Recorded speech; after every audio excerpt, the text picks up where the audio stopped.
நான் ரிட்டையர்மெண்ட் ஆகணும் அப்படின்னா நான் என்னென்ன பண்ண ஆரம்பிக்கணும்? ரிட்டையர்மெண்ட்டுங்கிறது வந்து it is not discussed at the time of retirement. நம்ம வேலைக்கு சேர்ந்த உடனேயே ரிட்டையர்மெண்ட்டை பற்றி பிளானிங் ஸ்டார்ட் பண்ணிடணும். அப்போ வந்து கம்ஃபர்டபுளாக ரிட்டையர் பண்ண முடியும். சப்போஸ் நீங்கள் 23-25 வயசுக்குள்ளே அவங்கள கொண்டு வந்தீங்கன்னா மேக்ஸிமம் 40 அல்லது 45 வயசில் அவங்களுக்கு ரிட்டையர்மெண்ட் கொடுத்துட்றேன். இப்போ ஒருத்தர் 20,000 ரூபா சம்பாதிக்கிறாங்கன்னா 4,000 ரூபாய் வந்து அவங்க மினிமம் சேர்க்கணும். ஏன்னா வேலைக்கு சேர்ந்த உடனே ஒரு வீடு கார் வாங்குறது தான் ஒரு எய்மா வச்சுட்டு இருக்காங்க. அப்படின்னா அவங்க இனிஷியல் பீரியட்லேயே வந்து 40,000 rupees per monthனா வருஷத்துக்கு 5 லட்சம் ரூபாய் சேர்க்குறீங்க. அது 15-20 வருஷத்துல வந்து பார்த்தீங்கன்னா ஃபினாமினல் ரிட்டர்ன் கிடைக்கும். 40 ஏஜ் 45 ஏஜ் வரைக்கும் சேவ் பண்ணுப்பா, அதுக்கப்புறம் நீ செலவு பண்ணி ஜாலியாக இருன்றீங்க. அதுக்கப்புறம் செலவு பண்ணி ஜாலியாக இருக்க ஒன்றுமே இல்லையே. இப்போ தான் வயசு இருக்குது, எல்லாரும் மொபைல் ஃபோன் வச்சுருக்காங்கன்னா மொபைல் ஃபோன் வச்சுக்கலாம். என்னத்துக்காக ஐஃபோன் வேணும்? ஒரு 25,000 30,000க்கு டீசென்ட் மொபைல் ஃபோன் கிடைக்கும். பட் 1.25 லட்ச ரூபா ஃபோன், 1.5 லட்ச ரூபா ஃபோன் அப்படிங்கிறது என்னத்துக்கு? வணக்கம் சார். வணக்கம் கேஷவ் சார். இன்றைக்கி வந்து ஒரு முக்கியமான டவுட் எனக்கு வந்திருக்கு சார். என்னென்னு பார்த்தீங்கன்னா, எனக்கும் வயசாகிட்டே இருக்குது. ரிட்டையர்மெண்ட்டுன்றது எனக்கு கொஞ்ச நாளில் வரப்போகுது. இப்போ ஒரு 15 to 20 இயர்ஸாக பார்த்தீங்கன்னா கவர்மெண்ட் ஜாப்ஸில் எங்கள் எதுலேயுமே பென்ஷன் கிடையாது, ப்ரைவேட் ஜாப்ஸில் முன்னாடி இருந்து எதுவுமே கிடையாது. ஸோ இப்போ வந்து நான் ரிட்டையர்மெண்ட் ஆகணும் அப்படின்னா நான் என்னென்ன பண்ண ஆரம்பிக்கணும்? ஏன்னா வயசாகிட்டேன்றப்ப அந்த பயம் வருது, இவ்வளோ நாள் என்ன பண்ண போகிறோம் அதுக்கு அடுத்து அப்படின்ட்டு. உங்ககிட்ட ஏதாவது டிப்ஸ் இருக்கா சார் ரிட்டையர்மெண்ட்டுக்கு? சரி, இப்போ என்னென்னா பிறந்தவங்க எல்லாருக்குமே they born with one goal which is a retirement. ஆமாம். ஏன்னா சில பேருக்கு வந்து கல்யாணம் ஆகும், சில பேர் கல்யாணம் ஆகாது, சில பேருக்கு குழந்தை இருக்கும், குழந்தை இருக்காது. பட் வந்து நம்ம வாழற வரையும் நமக்கு வந்து கண்டிப்பாக ஒரு ரிட்டையர்மெண்ட் அப்படிங்கிறது it's a default goal for every one. நிறைய பேர் என்கிட்ட வர்றவங்க என்ன சொல்லுவாங்கன்னா, சார் இவங்கெல்லாம் ரிட்டையர்மெண்ட் ஆக போகிறாங்க, இவங்களுக்கு எப்படி ரிட்டையர்மெண்ட் மணியை எப்படி பாதுகாக்கிறது அப்படின்னு சொல்லிட்டு கேட்பாங்க. ஸோ ரிட்டையர்மெண்ட்டுங்கிறது வந்து it is not discussed at the time of retirement.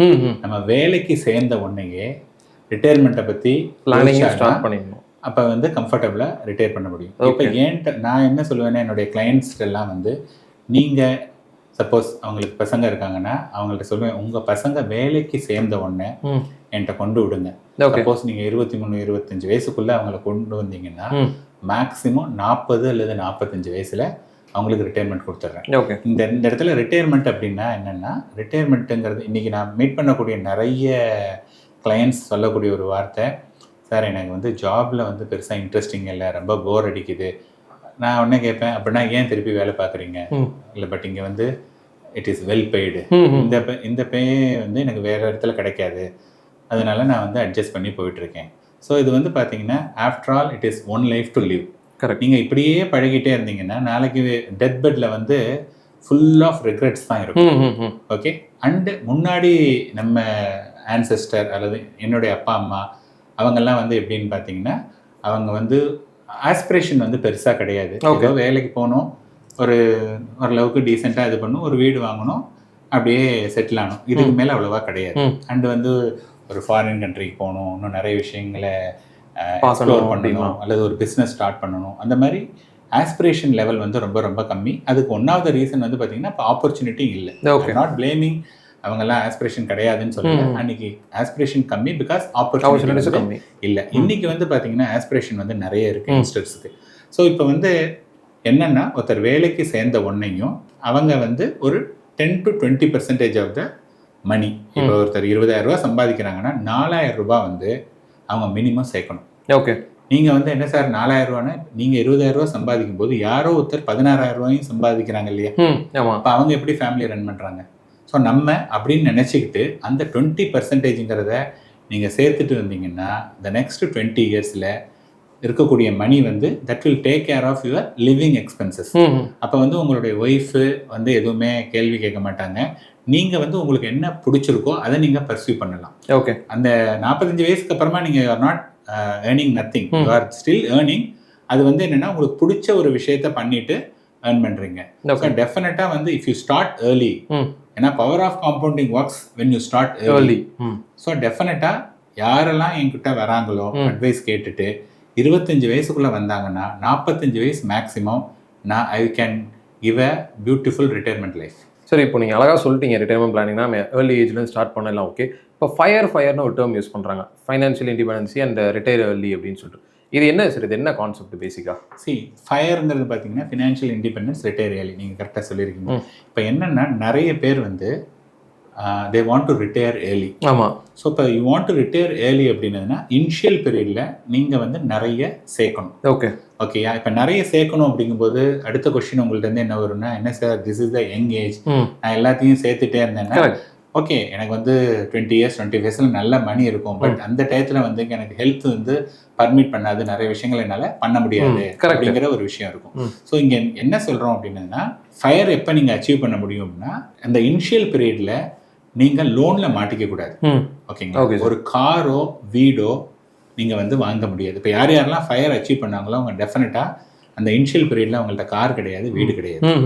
அந்த ஃப்ரூகல்னு சொல்லுவாங்க, அதாவது ரொம்ப கஞ்சத்தனம் கிடையாது, ரொம்ப கால்குலேட்டிவாக ஒவ்வொரு பணத்தையும் ஸ்பெண்ட் பண்ணக்கூடிய ஒரு விஷயம். ஓகே. ஸோ அந்த மாதிரி பண்ணவங்க தான் வந்து ஃபயர் அச்சீவ் பண்ணியிருக்காங்க. ஆனால் இன்னைக்கு எல்லாரும் என்ன பண்ணுறாங்கன்னா, வேலைக்கு சேர்ந்த உடனே ஒரு வீடு கார் வாங்குறது தான் ஒரு எய்மாக வச்சுட்டு இருக்காங்க. அப்படின்னா அவங்க வந்து ஃபயர் அச்சீவே பண்ண முடியாது. But at the same time இப்போ ஃபார் எக்ஸாம்பிள் 1 லட்ச ரூபா சம்பாதிக்கிறீங்கன்னா ஒரு 20,000 ரூபாய்க்கு வந்து நல்ல டீசென்ட் ஹவுஸ் உங்களுக்கு கிடைக்கும். ஓகே. என்னதான் செலவு பண்ணீங்கன்னா கூட another 30,000 40,000 ருபீஸ்க்கு மேலே ஸ்பெண்டிங் கிடையாது. So 40,000 rupees, the remaining 40,000 rupees நீங்கள் வந்து சேர்க்கலாம். அது வந்து பெரிய மணி.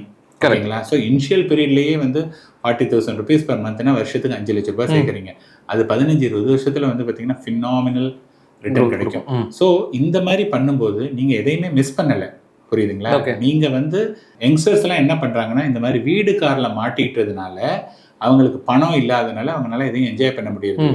ஸோ இப்போ நம்ம வந்து அந்த பொருளை வந்து ஒரு வாடகையில் நம்ம பண்ணும்போது ஆட்டோமேட்டிக்காக அந்த மணி வந்துடும். அது பெரிய அமௌண்ட்டாக இருக்கும்போது அந்த மணியே வச்சுட்டு நாளைக்கு நீங்கள் வீடு வாங்கினா நீங்கள் வாங்கிக்கலாம். அல்லது ஸ்டில் இப்படியே பழகிட்டீங்கன்னா you can also live in a rented house. Sir பார்த்தீங்கன்னா முன்னாடி நம்ம இந்தியன் கல்ச்சர் நார்மலாக சொல்கிறேன் சார், முன்னாடி இருந்து எப்படி இருந்துச்சு, எல்லா செட்டுமே பார்த்தீங்கன்னா சேவ் பண்ணுவாங்க, அதுக்கப்புறம் தான் செலவு பண்ணுவாங்க. இப்போ முழுசாக வந்து கல்ச்சரே மாறிடுச்சு, ஸ்பெண்டிங்ஸ் மட்டும்தான் இருக்குது, சேவிங்ஸ் யார்ட்டையுமே இல்லை.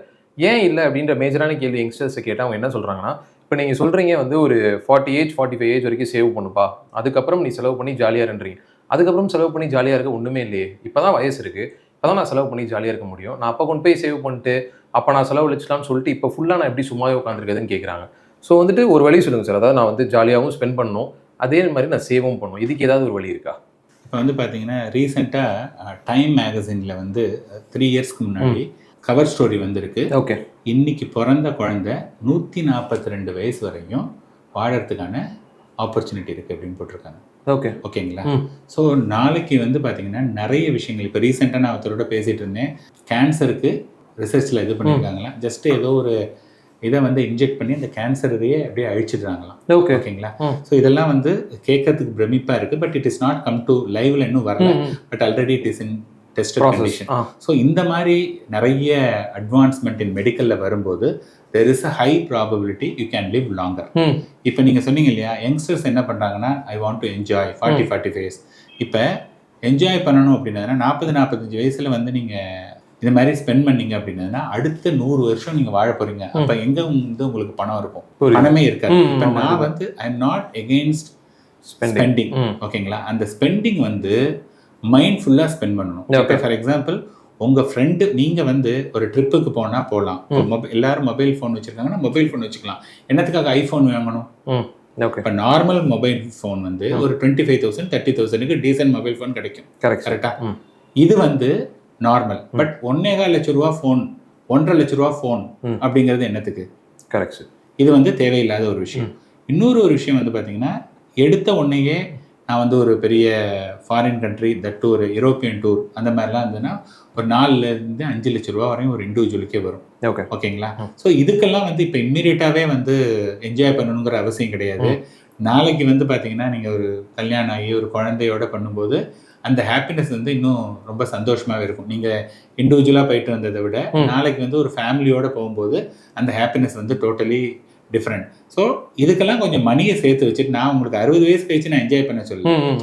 25 வயசுலேயே என்ஜாய் பண்ணாமல் ஒரு 40-45 இயர்ஸாக ஒரு ஃபேமிலியோடு என்ஜாய் பண்ணும்போது இன்னும் கொஞ்சம் பெட்டராக இருக்கும். ஸோ நம்மளுடைய செலவு வந்து நமக்கு தேவைக்கான செலவு பண்ணணும். என்னன்னா தேவைன்னு ஒன்று இருக்கு, விருப்பம்னு ஒன்று இருக்கு.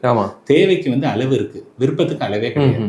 உங்களுடைய தேவைங்கிறது வந்து பார்த்தீங்கன்னா ஒரு 4 இட்லி சாப்பிட்டா உங்களுக்கு வயிறு ஃபுல்லாயிடும். இது வந்து உங்களுடைய தேவை. விருப்பம் வந்து பார்த்தீங்கன்னா மார்னிங் போயிட்டு ஒரு பஃபே பிரேக்ஃபாஸ்ட் அப்படின்னு சொல்லிட்டு ஒரு ஸ்டார் ஹோட்டலில் 1500 2000 ஸ்பெண்ட் பண்ணுறது. ஓகே, ஓகேங்களா? புரியுது சார். இப்போ வந்து இது பண்ணக்கூடாதுன்னா once in a while just for the experience okay. But இதையே வந்து அடிக்கடி பண்ணீங்க அப்படின்னா அது அது வந்து that will eat all your money. So நம்மளுடைய தேவை அறிஞ்சு நீங்கள் தாராளமாக என்ஜாய் பண்ணலாம். பட் இப்போ யங்ஸ்டர்ஸ் வந்து என்ன பண்ணுறாங்கன்னா எஸ்பெஷலி ஃபுட்டை பொறுத்தவரையும் பார்த்தீங்கன்னா கண்ணா அப்படின்னு ஃபுட்டு ஆர்டர் பண்ணுறாங்க. ஓகே, ஃபுட்டெல்லாம் வந்து 10,000 20,000 மேலே ஆர்டர் பண்ணுறாங்க. இது முதல்ல வந்து பார்த்தீங்கன்னா ஃபுட்டு வந்து ஆர்டர் பண்ணி வரக்கூடிய ஃபுட்டு வந்து அந்த அளவுக்கு நல்லது கிடையாது. அதை வந்து ஒன்ஸ் இன் அ வைல் வந்து ஓகே, பட் அதையே வந்து ரெகுலராக பண்ணோம் அப்படின்னா கண்டிப்பாக வந்து இந்த மாதிரியான விஷயம் இது இருக்குது. ஸோ யங்ஸ்டர்ஸ் வந்து ஓல்டு பீப்புள் முந்தின ஜென்ரேஷன்ட்டு சில விஷயங்களை கற்றுக்கலாம். எல்லாமே வந்து அவங்க பண்ணுறது எதுவுமே சரியில்லை அப்படிங்கிற மாதிரியான மனப்பக்குவத்தில் தான் நீங்கள் நிறைய பேர் இருக்காங்க. அதனால தான் இந்த ப்ராப்ளமே வருது. ஓகே சார், ரொம்ப நன்றி சார். தேங்க்யூ.